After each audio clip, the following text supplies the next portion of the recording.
If I asked you, is it possible for 33 people to stay alive buried underground for 69 days with minimal amounts of food? That's exactly what happened in this story, so make sure you watch it to the end. On August 5, 2010, at San José Mine in northern Chile, 33 miners went down there for a regular shift, just digging, drilling, and going deeper into the mountain. Then around 2 p.m., something went wrong. A massive slab of rock broke loose, launching over 700,000 tons of stone toward the main tunnel, trapping all 33 men at more than 2,000 feet underground. The dust was so thick to the point they couldn't see anything, and when everything settled, they realized nobody on the surface knew where they were. Then the mine owners called for help. Luckily, the rescue teams showed up, started drilling and searching for days. But still, there was no contact, no sounds, nothing. The miners' families gathered outside waiting and praying for some of them to come up, even though most people thought nobody could survive that long underground. But surprisingly, the 33 miners were barely still alive, but nobody knew that. Inside, they found a small shelter big enough to fit them all, but the supplies were meant for 10 people for 2 days only, and not for 33 individuals. Most of it was some cans of tuna, a few bottles of milk, and crackers. So to stay alive, they rationed everything. 2 spoons of tuna per person every 48 hours, and a sip of milk and a bite of cracker. Because at the end of the day, nobody knew how long they'd be down there. So under those conditions, everything had to be carefully planned.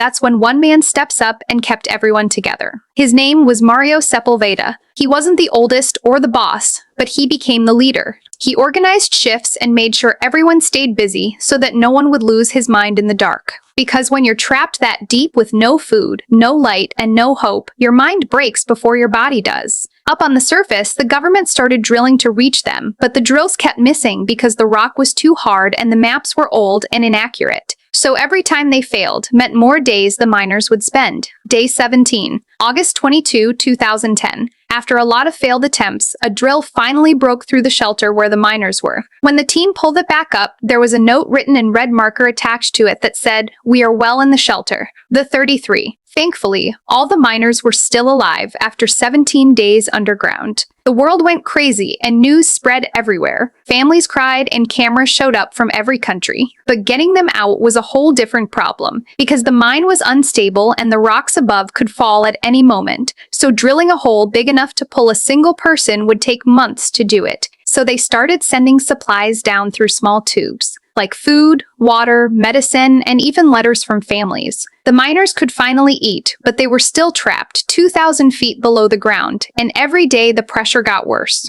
So in order to save them quickly, the Chilean government brought in engineers from all over the world, and NASA sent experts that were able to design a rescue capsule, wide enough for one person, called Phoenix. The plan was simple: drill a hole, drop the capsule, and pull the miners out one by one. But if the tunnel collapsed while someone was inside, all of them would probably die, and the whole rescue would be over. October 12, 2010. The total days spent underground is 69 days. The drill finally broke through and the rescue tunnel was ready. The capsule got lowered down empty first as a test, and it made it without any issue. Then they sent it down again with a rescuer inside to help guide the miners. At 11:11 p.m., a miner named Florencio Avalos got pulled up first, and it took 15 minutes to reach the surface. When the capsule door opened and he stepped out alive, the crowd was screaming, and cameras flashing from every angle. After that, they came up one by one, and each time the rescue took around 20 minutes to succeed. By October 13, all 33 miners were out, and all of them were alive, even though they had been trapped underground for 69 days with almost no food, no light, and no guarantee they'd make it out alive. That made some of them couldn't even sleep in the dark anymore, because 69 days underground doesn't just hurt your body, it changes your mind forever. I hope you enjoyed this video. Just don't forget to like it, and make sure you hit the subscribe button to watch more videos like this.